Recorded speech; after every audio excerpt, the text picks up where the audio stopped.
Hello, everyone. I'm Ruthie Fierberg, former executive editor at Playbill and current creator and host of the new podcast, Why We Theater. I am so excited to be moderating this 92Y Talk today with the creator and cast of Netflix's new hit comedy series, Emily in Paris, of which I am a huge fan. Emily in Paris, of course, focuses on Emily, an ambitious 20-something marketing executive from Chicago who unexpectedly lands her dream job when her company acquires a French marketing firm and gets shipped to Paris. As she adjusts to her new life in the City of Lights, her days are filled with intoxicating Parisian adventures, surprising challenges as she struggles to win over her colleagues, making new friends, and navigating new romances. Joining us today are creator and showrunner, executive producer Darren Starr, actress and producer Lily Collins, who plays the titular Emily, Philippine Leroy-Beaulieu, who plays Sylvie Gratteau, Ashley Park, who plays Mindy Chen, and Luca Bravo, who plays Gabrielle. Welcome, everyone. Hi. Bonjour. Bonjour. First of all, congratulations on a wildly successful season 1 and already being picked up for season 2. Thank God, because that cliffhanger, what would we do? Lily, I want to start with you as our Emily. What was it about Emily and her story that resonated with you as, a character that you felt you could take on? I love a fish out of water story. I love one that I can relate to, and I also love one that I know is going to challenge me. And what was interesting about this is was born in England, so I'm technically European, and I felt like a fish out of water when I moved to America when I was 5. Whereas in this story, I'm an American going to Europe feeling like a fish out of water. And I have never felt more American in my life, playing this character. I thought, I'll go to Paris and I'll feel the most European again, and no, I felt the most American than I ever have in my life. But what I loved is that Emily is bright, bold, a little bit obvious. She's optimistic, and she's a solution-driven person. And I think in my life, I have tried to transition into a far more solution-driven person, and playing Emily just further inspired me. And I read that on the page. I read this character and I went, I'm going to learn so much about me by playing Emily. And I love choosing characters that I know the journey of playing that character is going to be just as important, if not more important for me than the end result. And when you can see that the end result is going to be something so special for so many people, as well as the experience, that's the perfect marriage of it's the perfect recipe. And obviously little did we know it would be coming out at a time when people needed to laugh and smile the most, and to be able to have this show come out at that time. Yeah, I mean, there's so much about this show that speaks to people, even more so because of what we find ourselves in. Let's play finish the sentence. We'll just play. On, in, with. Confronted with. Sorry, I'm here. Look, I hope you got most of that. Did you get most of that? We got most of that. Honestly, Lily, the thing we're saying is that whenever you freeze, you still look pretty, even if you're like, oh my God, my Zoom's been fine. I'm sorry. Okay, I'll let someone else speak. And then I'll just pose my face, and so it always just stays there. Well, we do want to hear more from you. So before I move on to asking Darren, I know that you're also a producer on the show. So more than just being attracted to the character of Emily, why was it important for you to also have that larger creative voice on this piece? Emily in this story is learning how to use her voice in many ways and in many places and in many forms in her own life. And I find that that's ironic and beautiful at the same time, that this was my first experience as a producer, to have a voice in lots of different rooms and to be finding that voice as a producer as Lily at the same time as Emily finding her voice in a foreign city. I was able to ask questions as Lily and Emily and be embraced by the casting crew in a new way, as a different voice. Like I'd always wanted to be a part of certain conversations, but never felt like I had a seat at the table to ask those questions. And, you know, I've been surrounded by the most incredible women since my first project, with Sandra Bullock. And every time the women that I've worked with say, you got to ask the questions, you know, you have to be involved in any, and by being embraced by Darren and my fellow producers and executive producers, I felt nurtured and embraced and welcomed. And, I felt like I had a say in other ways, you know, and got to be included. I've never worked that much on a project, like every, you know, first in, last out every single day.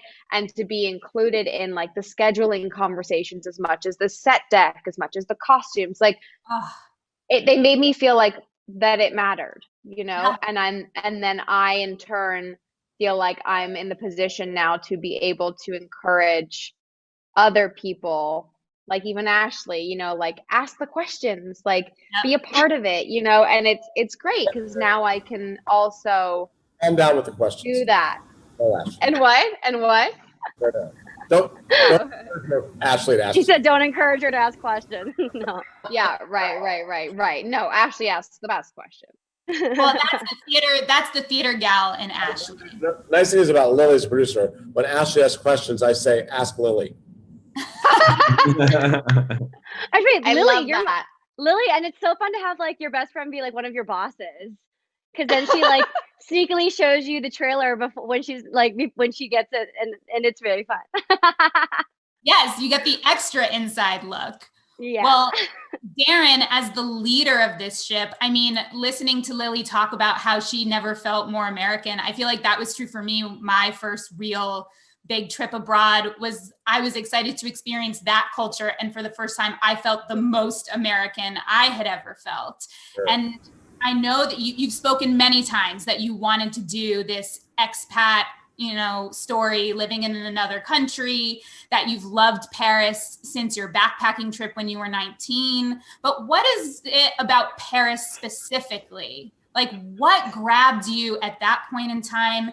And what is it in that city that there isn't in other European cities that you really wanted to explore through Emily in Paris? I think Paris for me just epitomizes sort of like all these European cities, but it has beauty, it has history, it has culture, it has amazing food, it has a sort of just love of life and an emphasis on living well that I think many European cities have. But I think what Paris has is a culture that has always been a little, they've always, you know, put themselves above everybody's culture. Mm-hmm. And they have this idea of, you know, French has always been the language of diplomacy. French is, you know, I think French people consider themselves to know, sort of like be the arbiters of taste. And I think Paris is sort of this sort of quintessential center of that. So when thinking of a show that's going to sort of like, in terms of characters that have to confront that, I think Americans are very intimidated by that attitude. And I think the French in turn are, as I've discovered from spending a lot of time there, from my French friends, are sort of secretly intimidated by Americans. And I love that sort of, that tension between those two cultures, I think is more sort of, you know, there's more room for comedy and conflict in that. Yeah, and there's a very stark contrast between those two. I think Emily in Rome would just be like, Emily, you're here. You said buongiorno. We love you. You know what I mean? There's just, you know, let us feed you, whatever, you know, so I don't think there would have been that sort of tension conflict. But I've always felt it myself.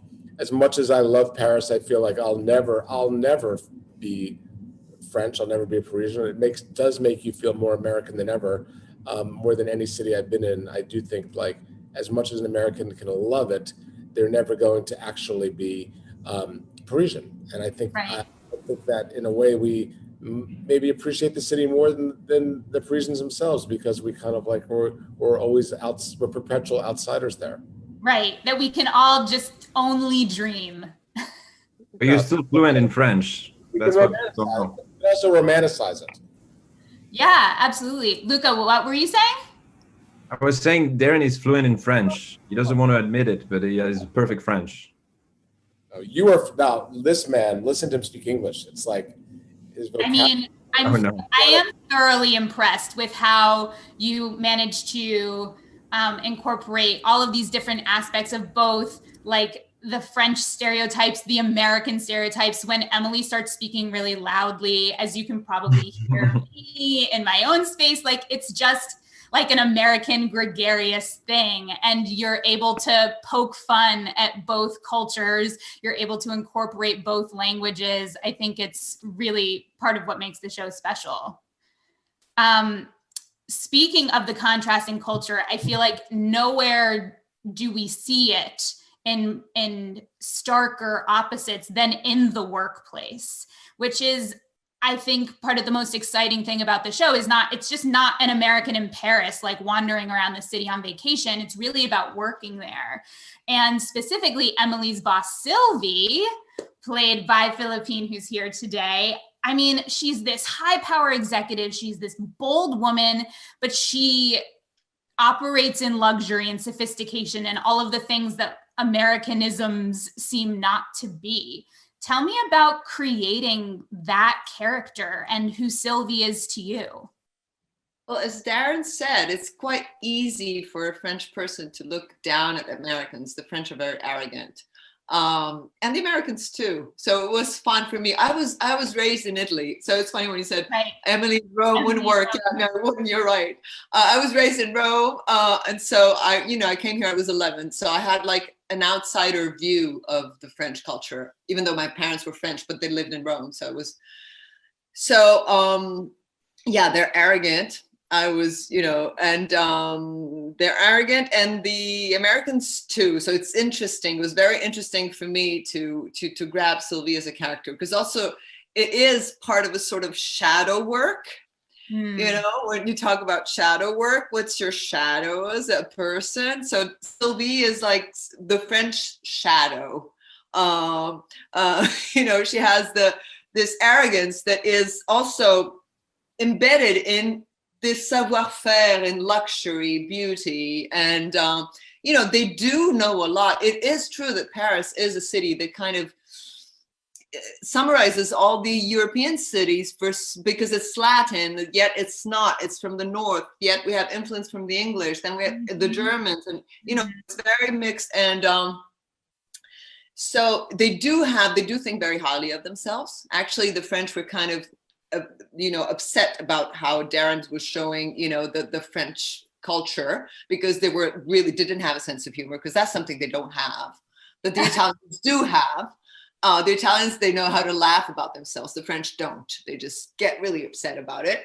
Yeah. And for me, it was a sort of revenge that I was taking on from my childhood when I arrived in Paris, and that was treated quite badly by the French kids at school. And so finally I could play a character that was like typical French, resistant French, hating everybody else because she thinks she has it right. She does have it right in a way, but she's not very welcoming of other cultures. So it was fun because of that. I mean, it's something you cannot do if you don't have a character that's so strong on archetypes as Sylvie. So that's a really nice part about the character. That's something like being a bitch is in that way is great. I know we're not allowed to say bad words in America, but I'm French. Say it. I mean, Emily almost completely captures her when she says, like, that moment where she nails it. She's like, I don't have that slouchy, sexy, je ne sais quoi. I'm like, oh, that is exactly how I see this woman. I know that you looked at some women like Betty Davis and Joan Crawford and Barbara Streisand. Like, what was the common thread that you saw in those women? I don't know. I was looking for things that would inspire Sylvie. I was looking for something that was wild, like an animal, Like I was, and that I found a lot in Barbara Streisand for some reason. She was like a Black Panther for me. That image came to me. And obviously Bette Davis, she's Sylvie's cousin in a way, you know. She's in a French. She's the French. There was a line in the description of Sylvie, and the script doesn't. It was a descriptive line. It doesn't get into the show, but it said she had this attitude that's both "fuck you" and "fuck me." Right. I remember. Yeah, exactly. Exactly. And to me, it describes the character so well, you know.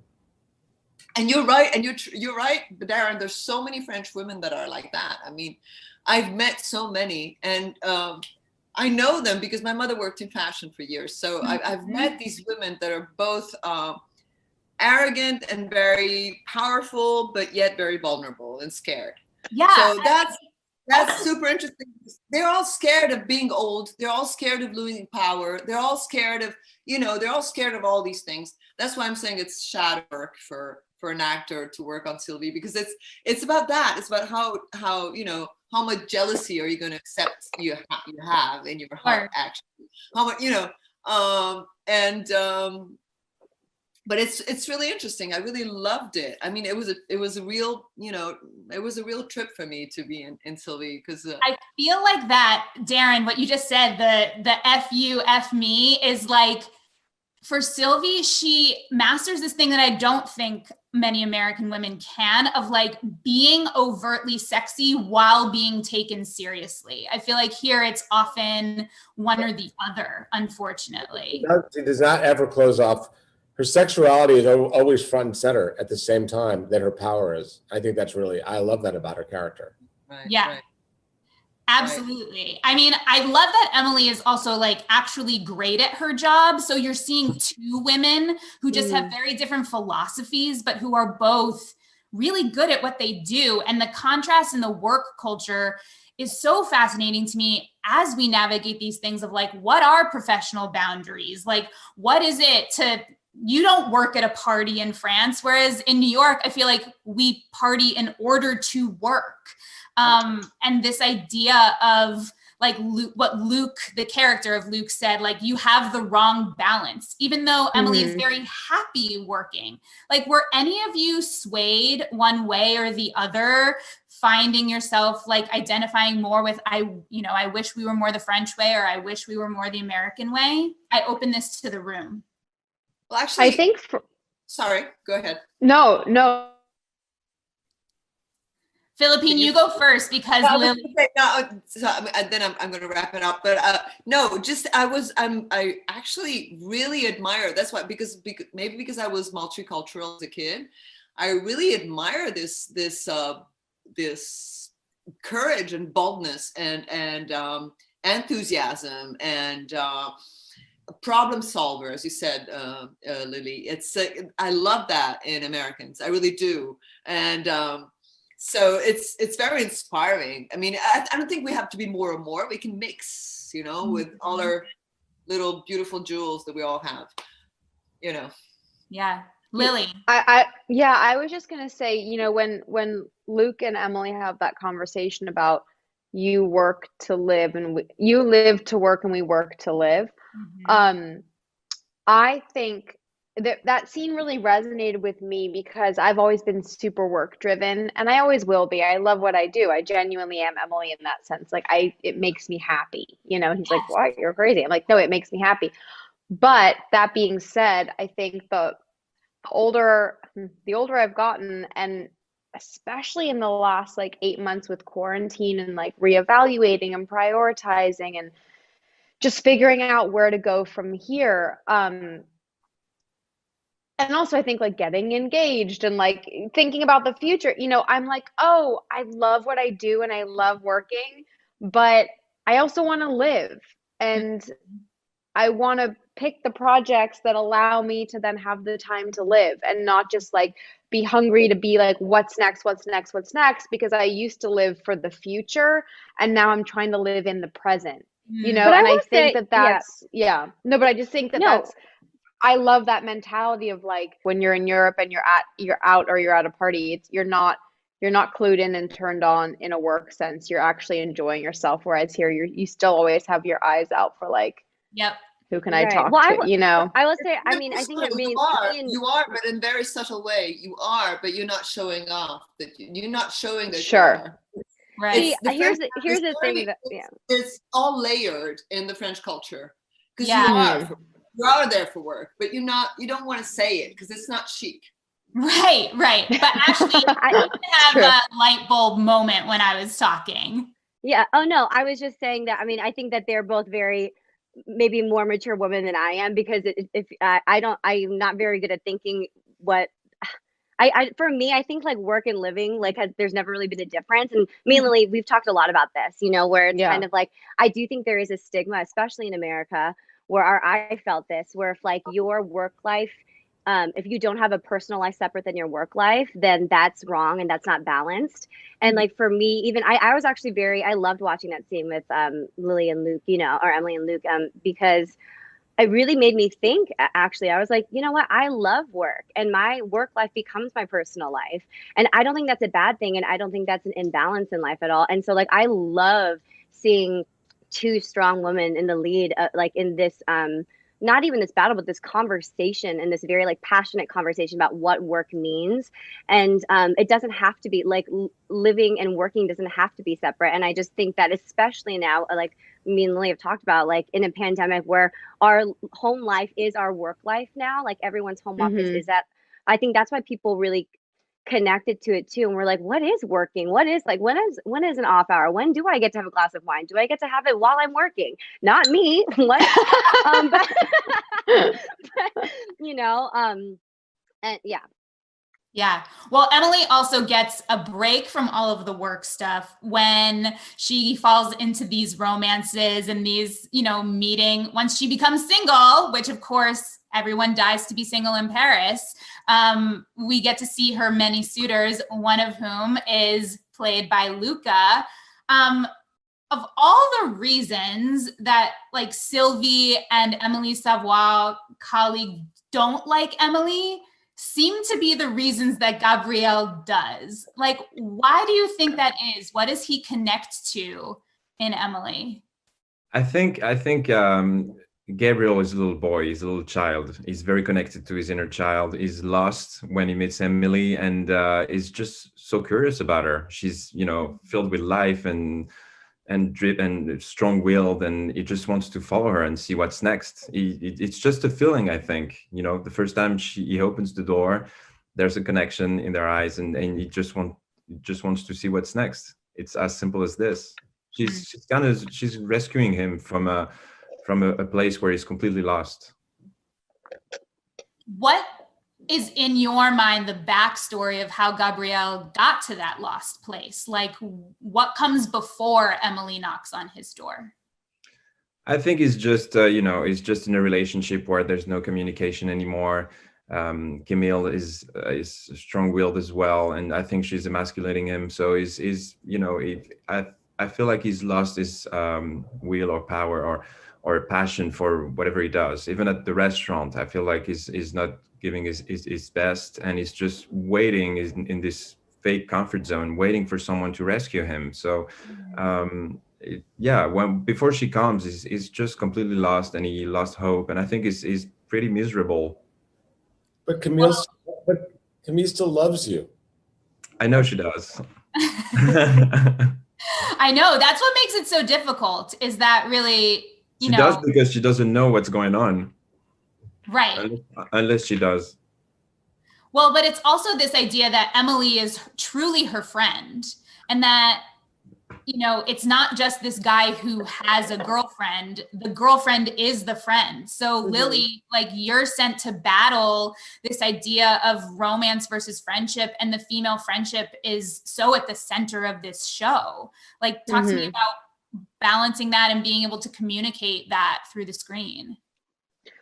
Yeah, I mean, that was always like, by the way, I've gotten so many questions just as much about Emily and Gabrielle as Emily and Camille. Like, are they a thing? And I'm like, ask Darren. I don't know. But Darren because left. I remember left. Darren left the room because I asked Darren that too, and he's like, "We'll just see." You know, it was just the funniest thing. But look, I think it's so hard for Emily. She wants friendship. I mean, Emily is she leaves her boyfriend because she feels that what she needs to experience in Paris is far greater than what he's not willing to give her. You know, she's willing to give him so much more of herself, and she realizes that she needs to put herself as a priority. Emily genuinely likes Cummy, and that's the thing, is that she treasures and she treasures friendships, and Cummy is wonderful and fun and sweet, and that's why it makes it so hard. And ultimately, she doesn't pursue a relationship with Gabrielle right away when she finds out about Cummy, because she's like, wait, I can't, you know, and you're torn, you're stuck in between a rock and a hard place, because she also genuinely likes Gabrielle as like a friend, as well as that romantic spark. And so, you know, we only had 10 episodes to kind of figure that out for what it was for now, and now Darren gets to figure out the rest and Good luck with that. and where that goes. But I think it's always hard to balance. I think it's hard to balance, but at the same time, what's at the heart of it is that Emily is genuinely a good person, and it's not that it goes unnoticed to her when she feels a certain way and she needs to vent about it. And that speaks volumes to Emily, that she vents about it and talks about it openly and doesn't just act on impulse. Like, it's not a weakness to ask for help or advice, and that's what we all do. And so to see that between her and Mindy, wonderful and so strong, and it's a testament to her. Right. Darren, you were going to add? No, I was going to speak for Camille for a second because I know her pretty well. And I think she really likes Emily for how just sort of American qualities of being like genuine, and like the French girls that might be a little untrustworthy. I think she feels like she can really trust Emily. Mm-hmm. Emily would, like, you know, never do anything like, you know, obviously hit on her boyfriend. She would never in a million years think that is something that Emily would do. So I think I have a question about that everybody's asking me. Do you think Camille knows? Do I think Camille knows? I'm not going to say anything right now. Luca, do you think you're going to abstain? I'm going to abstain from that question, but I think Camille has like, I think she's got a lot. She's definitely has a lot on her mind, and a lot of opinions about the situation, just of Gabrielle staying in Paris and what that might mean for them. And you know, I think. Well, Darren, I mean, as we talk about all of the intersection of all of these relationships, and as Lily mentioned, like the friendship with Mindy is just as important as the friendship with Kemi, as the relationship with Gabrielle. Like, you in the casting room have to make sure that the chemistry works for all of these people. So in the audition room, like, what are you picking up on between Lily and Luca? What are you picking up on between Lily and Ashley that says to you, I will believe these relationships? I'm actually really curious about this because we never met till the first table read. For me, it's like you have to imagine that's like you have to trust that your choices of, you know, the actors are going to, you have to hope that chemistry is going to happen, because you never know. And we didn't, you know, Lily was not reading with everybody except for Luca towards the end. She did read they did read together, and they did have wonderful chemistry. But before that, it was more just trusting the fact that really strong, skilled actors are going to like make it happen. You sort of like go in sort of thinking like, if you're picking the best of the best for all those roles, they're going to like, you know, you hope they're just going to come alive even more so when like, you know, all those ingredients are mixed together. So it did happen, but it's like I could, in my head, I could hear it happening as they were all separately sort of reading for those roles. That's so cool. Well, Ashley, I mean, as we speak about all these friendships, your character, Mindy, is Emily's first real friend. And you just kind of, I mean, I love that the connection is so instant. You just glom onto her. What was it about Mindy that first jumped out to you when reading the script? Like, what was your stronghold for creating who she is? Yeah, I mean, I think she was one of those characters. This has only happened to me like a couple times where I read the audition scene and I felt like I had it memorized already. Mm. As soon as the other time it happened was within Grand Horizons, that play that I just did Yep. too. And Which I was- really afterwards I was like, oh, I already know her. I think it's her perspective and her way into life, and also like she was braver in ways that maybe I'm not as forward sometimes. And I also really love that she really led with not even just, it wasn't, what I love about Darren's humor so much is it's all situational. It's not like boom and here's the joke and now you laugh, you know. It's very much like the situation and knowing like what the character really means. Like I loved all the subtext in it, which really excited me. And then all I wanted to do was like read the scene again and like figure out the rest of what was happening. And also it was easy for me because I knew that Lily was playing Emily. So for me, when I read a book or a script or anything, I love being able to like see things.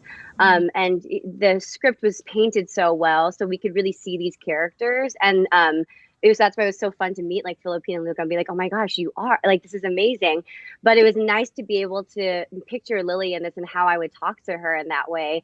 And we also just had like, it was so nice because yes, the writers we had the luxury of them all living in Paris with the season one and really getting to know us as the season developed.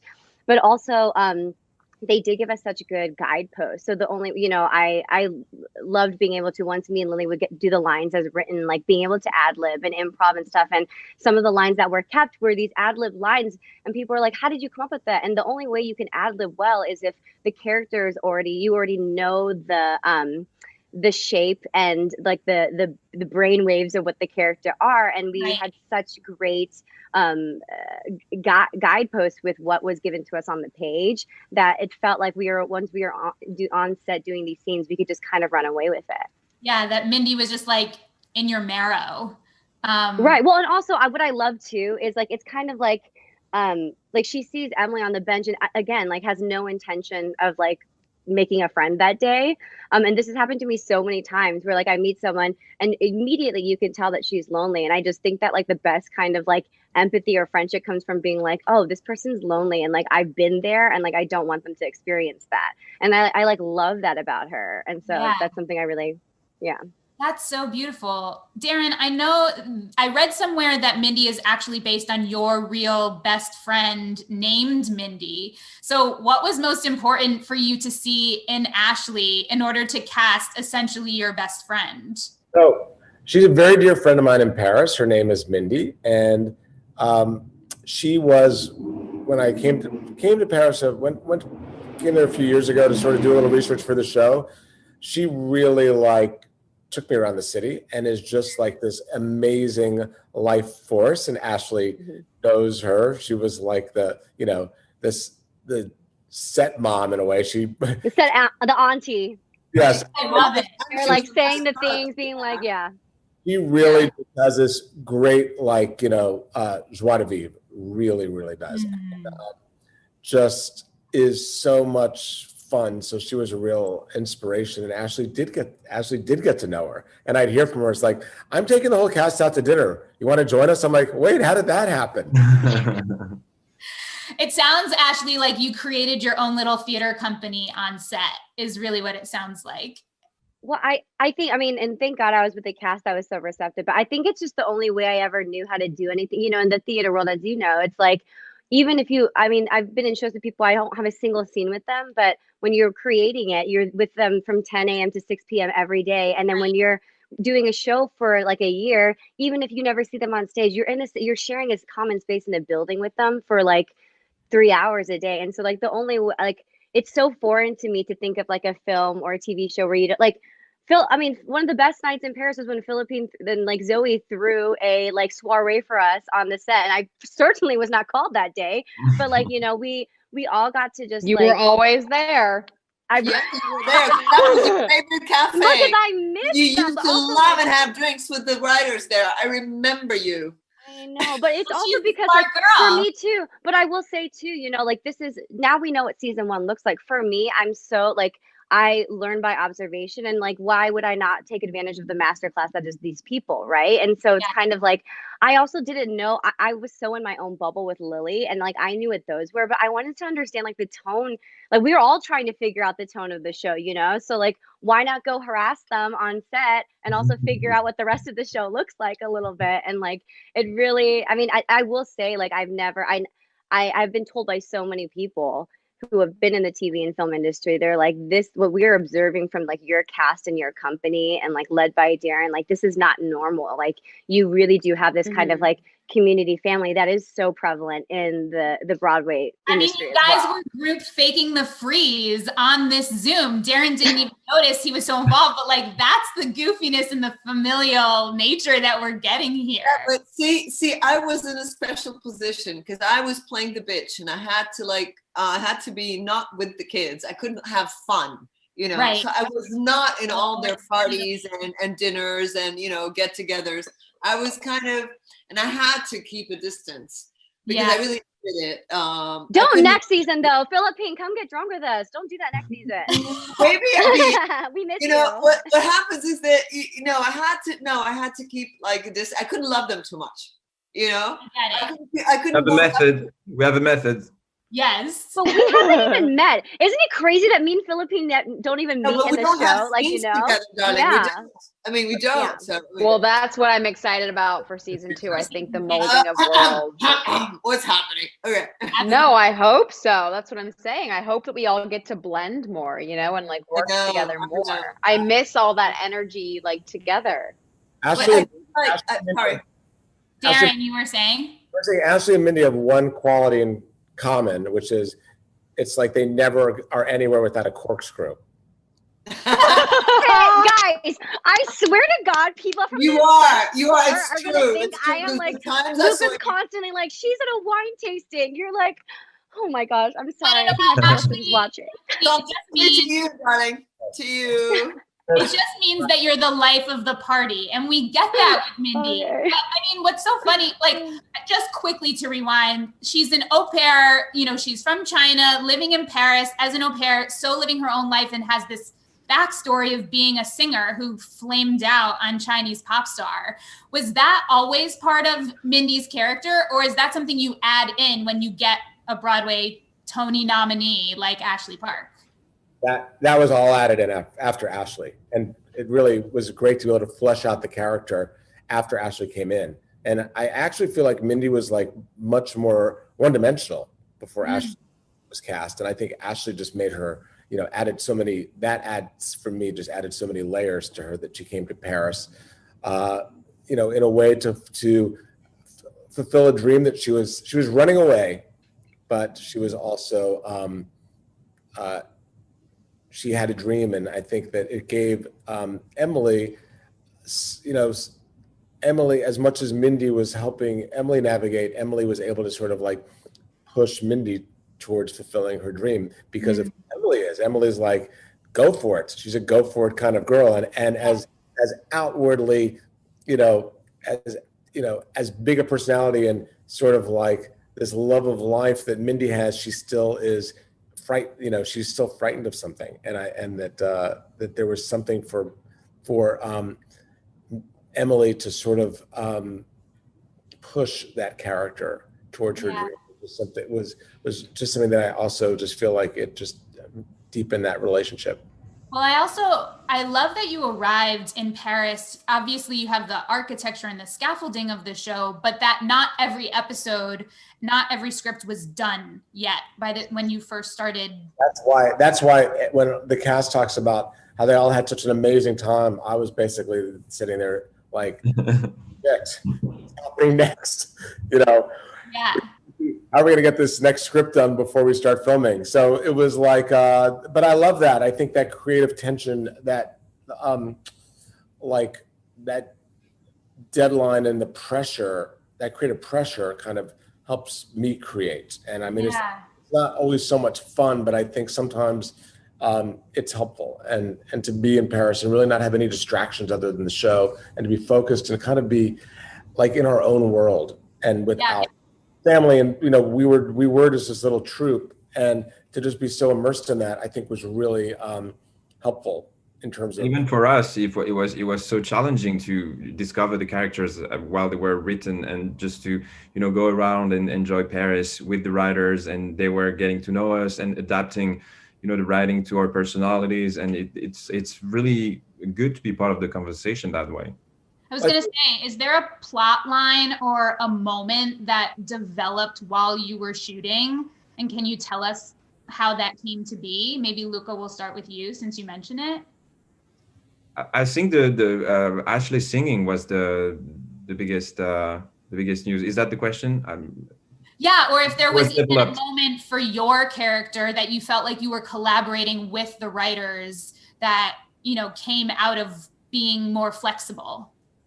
Yes, it's a scene where I'm supposed to be butt naked in the shower, but it didn't make it to the screen. So that was my collaboration. It's true. When we saw him, we were like, no, sorry. No, too flat. Bringing out an ass double. Like, sorry, you have to wait until season 2. Yes, I'm doing squats in the meantime. Oh my God. I really think that for me, when actors, they're playing characters, but you have to tap into part of who they are. I mean, it just for me, it's so helpful to get to know them as people and know what they can bring to the role, where their sense of humor is, what just like their personality. Because I think when you're playing a character on television, it's not just like, a play or a movie. It's like a long running experience where you want to feel like they're bringing something of themselves to the role, because I think it just makes it feel more, just natural over time.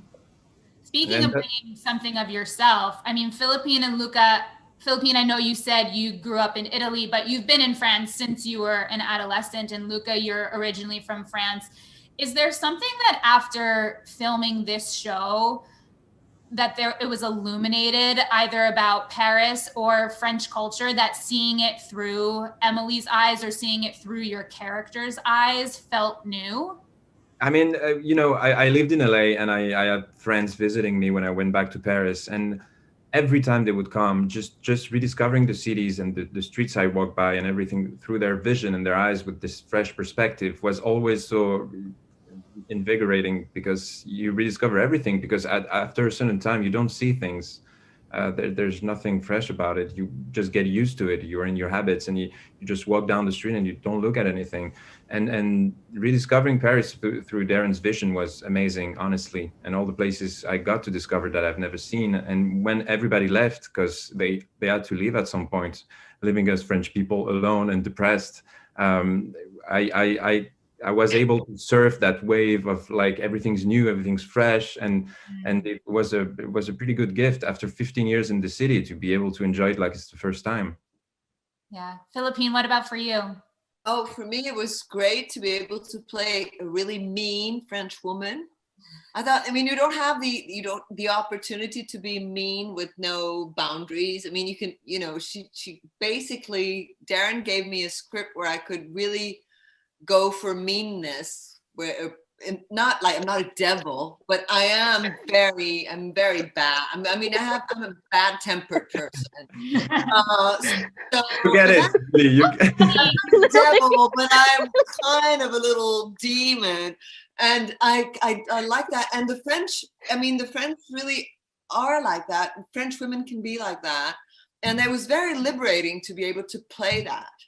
As a French archetype woman, that it has this, this anger. And that was it was freeing in a way. I already said that it's my first big villain, and I understand why actors love to play villains so much. I mean, it's freeing. I mean, there's so many things you don't dare do in life.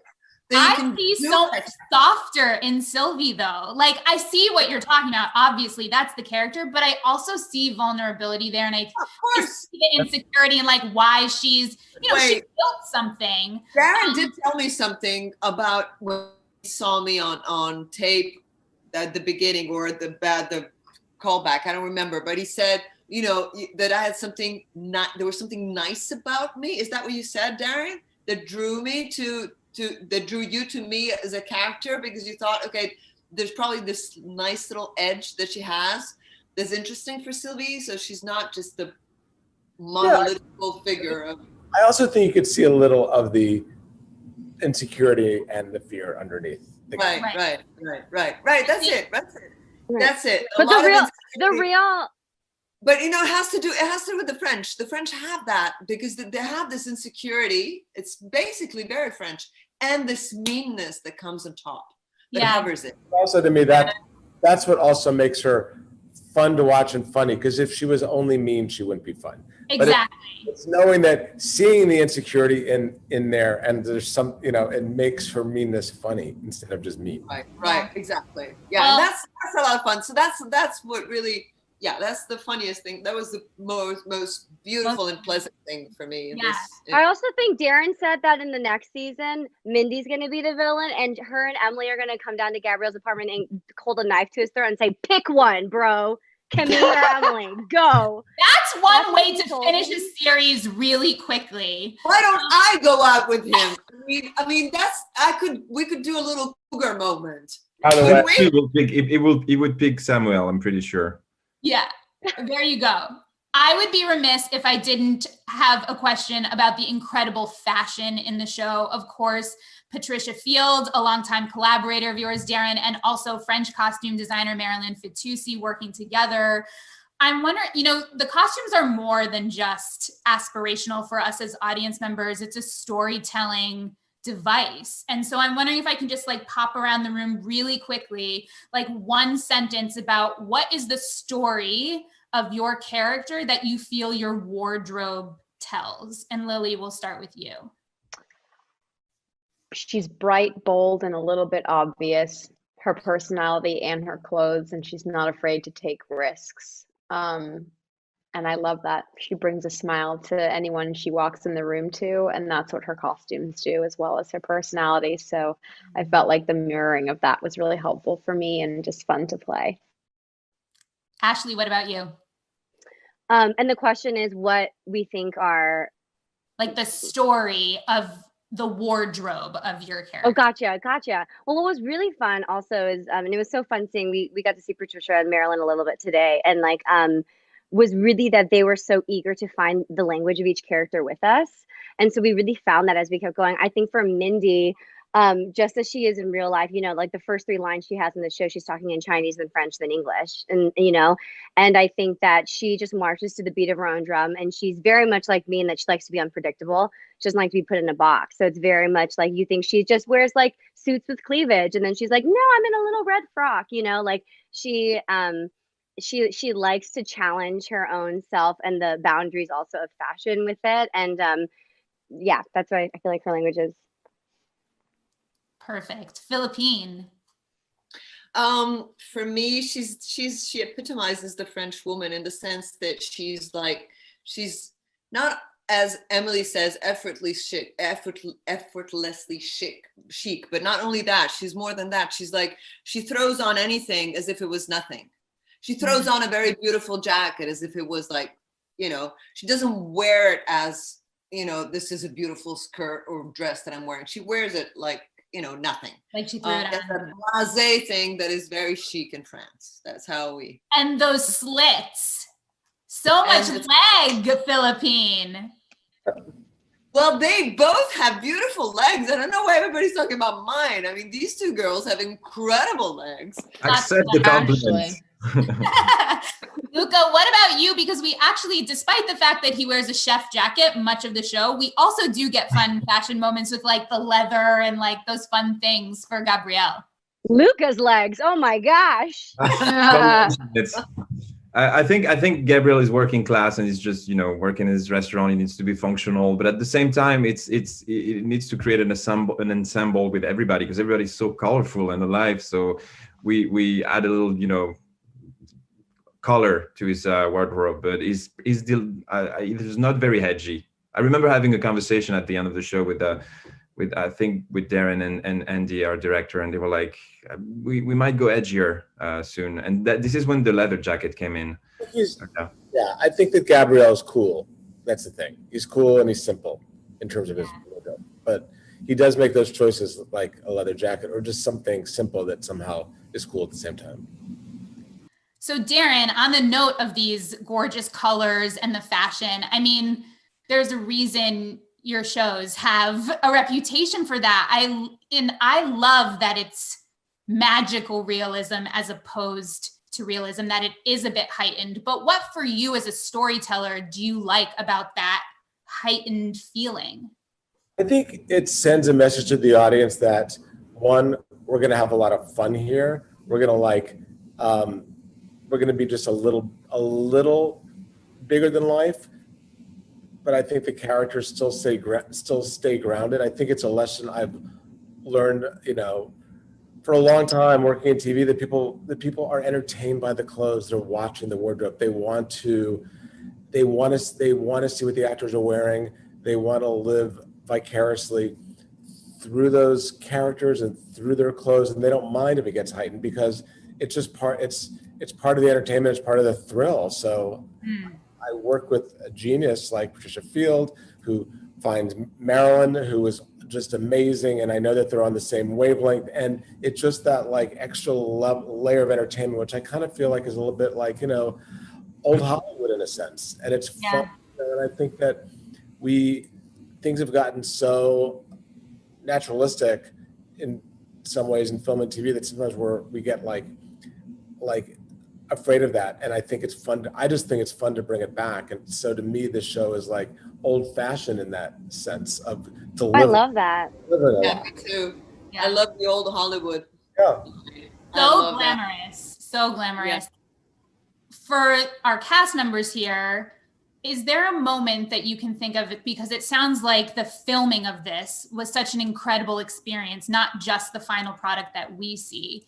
Was there a moment on set, whether while you were filming or while you were cut and taking a break, that you just thought, this is the moment of why I got into this? These are the kinds of moments that I worked for to get to here. Ashley, do you want to start? Put you on the spot. So, to be very honest, I really do think every moment was like that. I really don't think there was a moment that it would be like a disgrace to pick one out, just because I truly felt that way. And, every day on set, in a scene, it was the first time, and I've done, TV stuff before, but and me and Luca have talked about this a lot. I would lose myself in the scenes, and especially because I had the luxury of just having a lot of banter with one other person. And I remember, and I've never felt this way with the screen thing before, but after every scene, really, we would get to the end of it. And me, I'm used to developing something over a long period of time. And I would get a little bit sad every time we'd be done with the scene. I'd be like, I can't believe we just figured it out. I can't believe we're never going to figure it out. And every moment, truly every moment off screen too, was just part of the magic. I think every moment that I experienced with every person off the screen only enhanced everything that we are doing on the screen. It was just such an atmosphere of gratitude and passion from everybody, and also just disbelief that we are doing Darren Starr's new show, the French people, every single person. And honestly, watching the show too, I'm a super nostalgic person. I grew up with a mom who loved taking photos, taking scrapbooks. I like all of this stuff. And in watching the show, I'm we even watched the trailer earlier today. I'm this is so crazy that we built this to be a time capsule. I get to we're supposed to be reliving this moment in life and everything. And coming from the theater world where, the magic of that is that it's just the people who are there and present every time. And that's what it's supposed to be. And that's the magic that we leave there. Don't try to record it. Don't try to, it is so moving and so great to me that we get to not only re-experience this whenever we want and feel that magic again, but everyone in the world gets a piece of it, and they don't have to pay $200 for a ticket to come watch it. All they need is a Netflix account. That is the best. That's the best kind of art there is, art for all, So anyways, I all that to say, I can't pick a moment. All of it was magic. Okay, well then, Luca, I challenge you to pick a moment.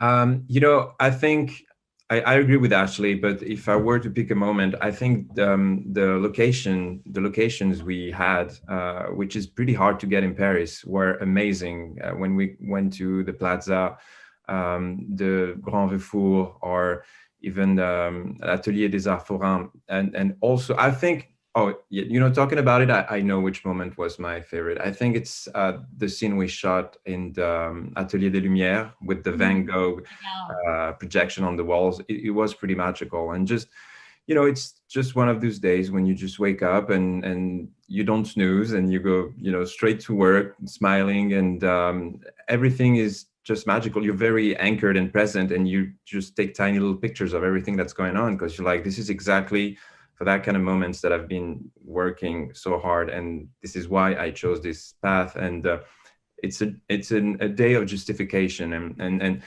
then you get to set and you see those Van Gogh magical projections, and you're with Lily, Darren, and everybody. Everything embodies a dream that you've had for a long time. So I think it was my favorite day. Yes. Amazing. Philippine? Yeah, I live in the present, so I never think, okay, this is why I did this. I never think, I never look back or look forward. I'm in the present moment.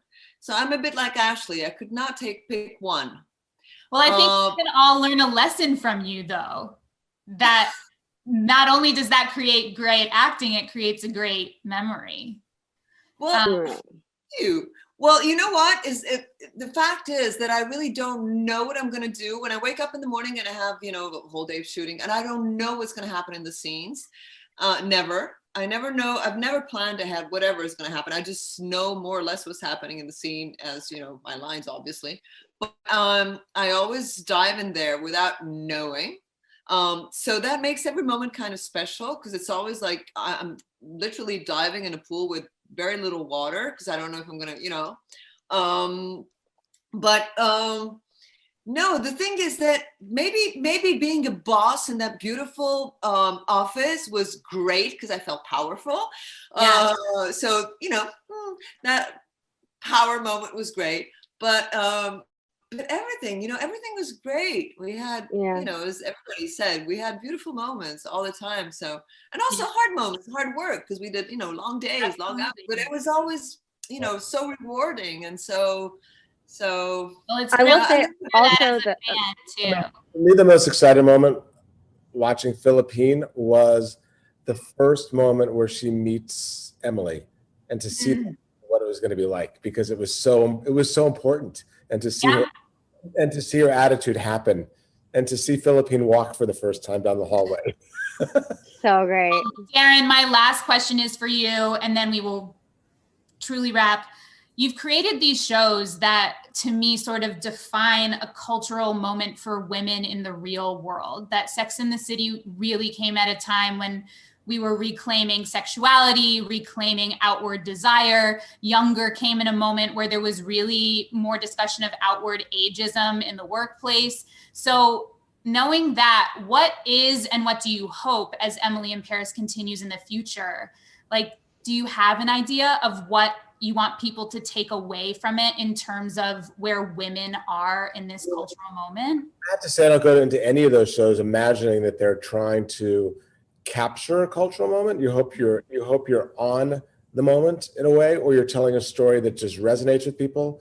And I think there's something to me that's so very classic about Emily in Paris. It is like, it's very timeless, which I think is why it appeals to women or not only say women, people of all generations. I think there's a timelessness to Paris. There's a timelessness to the idea of wanting to be an expatriate. There's a very timeless idea of wanting to be an American in Paris. And I think it is like something that is updated at the moment in the age of Instagram and everything. But I think that there's something very classic about an American in Paris that I think the show will hopefully live beyond like its moment in that. I love sure it. it will. It definitely will. And this has been so thrilling. I am, like I said, obsessed with Emily in Paris. So excited to see where each of your characters go next. Thank you all so much for being here. Thank you. Thank you. Bye.